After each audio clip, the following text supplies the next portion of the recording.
جب ڈاکٹر خورشید صاحب تھے، کچھ عرصے کے بعد ڈاکٹر خورشید صاحب نے کیا کیا، کچھ دوائیاں باہر کی لکھ کے دینا شروع کر دی.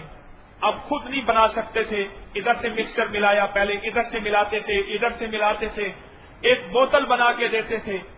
انہوں نے ساتھ ایک میڈیکل سٹور ایک بندے نے کھول دیا، ایک شیخ صاحب تھے. اس سے پہلے گلی کے دوسرے کونے پہ آخر میں ایک میڈیکل سٹور بہت پرانا تھا ایک شخص کے نام سے. اس نے جب دیکھا کہ وہ نسخہ جو میرے پاس آتا تھا پہلے پرچی، وہ ڈاکٹر صاحب والی پرچی جو میرے پاس آتی تھی، اب گاہک کو قریب دکان مل گئی ہے. یہ ایک دوسری کہانی سنا رہا ہوں، ان دونوں کا انجام بھی میرے سامنے ہے. اب اس نے حسد کرنا شروع کیا. پہلا حسد یہ کیا، میں اس مسجد میں نماز پڑھتا تھا، اس مسجد کے دروازے کے سامنے وہ فجر کی نماز کے علاوہ میں ساری نمازیں اکثر اس مسجد میں پڑھتا تھا. فجر کی نماز ہمارے گھر میں میرے پردادا سے کے والد صاحب نے بنائی ہوئی وہاں پڑھتا تھا، وہ جامع مسجد نہیں تھی. جب وہ پرچی وہاں نہ پہنچی، اس نے پہلا یہ کام کیا کہ اس کے تالوں میں الفی ڈال دی. وہ جو صبح بیچارہ چابی لگائے چابی نہ کھلے، تنگ کرنے کے لیے. پھر اس کا بھی ایسے کہا کہ اس کا لائسنس نہیں ہے. اس طرح کے قانونی نظام بھی بنائے.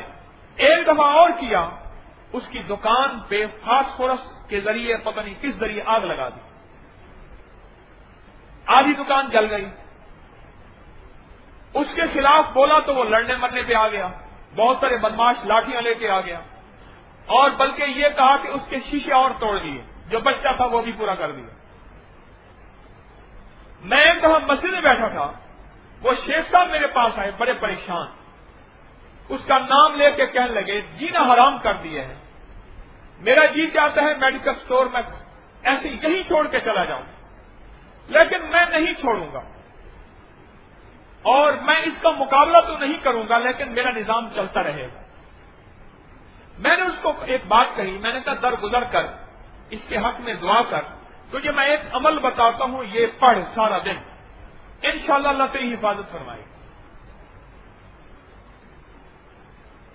اس کے 3 بھائی اور تھے، وہ آگ لگانے والے تھے، وہ خود تھا. یہ 2 بھائی تھے، ایک وقت میں ایک بھائی بیٹھتا، ایک وقت میں ایک بھائی بیٹھتا. اللہ کا نظام چلتا رہا، اس کا حسد بڑھتا رہا، اس کی برداشت بڑھتی رہی، اس کا حسد بڑھتا رہا، اس کی برداشت بڑھتی رہی، اور یہ درگزر کرتا رہا کرتا رہا کرتا رہا. اس کا ایک بھائی فوت ہو گیا، اس کی بیوی پہلے فوت ہوئی، پھر بھائی فوت ہوا. اس کے بیٹے تعلیم سے آؤٹ ہو گئے. پتہ چلا کہ انہوں نے ڈیلی ڈگریاں لی ہیں، کوئی فلاں 2 نمبر ہے، تو سندھ سے کچھ چیزیں لے کے آئے تھے، وہ یوں چلے گئے.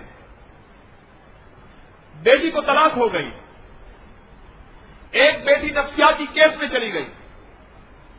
یوں سلسلہ چلتا گیا. شاید ایسا ہو، میں کہیں بیشی اللہ معاف کرے، اس طرح کا کوئی کیس ہے اس کے گھر میں. نظام چلتا رہا چلتا رہا. آخرکار حسد کی آگ میں بیماریوں میں مبتلا ہو گیا، تکلیفوں میں مبتلا ہو گیا، پریشانیوں میں مبتلا ہو گیا، گھر ٹوٹ گیا سارا کا سارا. مجھے اس کی میت کے نہلانے والے ایک بندے نے بتایا، میں سفر کر رہا تھا گاڑی میں، اس کو بٹھایا. نہلانے والے اور ہیں، یہ ایک صاحب ہیں جو اعزازی نہلاتے ہیں، یعنی للہ نہلاتے ہیں لوگوں کو، کوئی پیسے پیشہ ورانہ ان کا پیشہ اور ہے، لیکن وہ ایسے اللہ کی مخلوق کی خدمت کے لیے. مجھ سے کہنے لگے کہ ان کے ناک سے، کانوں سے، منہ سے خون رکتا نہیں تھا. آخر بہت ساری دیر میت ہم نے الٹی کر کے رکھ دی، اور وہ خون چلتا رہا چلتا رہا چلتا رہا. بڑی دیر ہو گئی. ہم نے کہا یہ نہیں رکے گا. روئی ٹھونسی، یہ کیا، بہت کوششیں کی، اور اس کے علاوہ اس کے چہرے کی کیفیت، اس کے جسم کی کیفیت، حسد سے گھر جل گیا، خود جل گیا. اور وہ جو شیخ صاحب تھے، ان کے اس وقت 3 میڈیکل سٹور ہیں. ایک دکان کا فرنٹ میرے خیال میں 45 فٹ کا ہے، 60 فٹ لمبی ہے غالباً، یا 40 فٹ لمبی ہے. بہت بڑا بزنس ہے.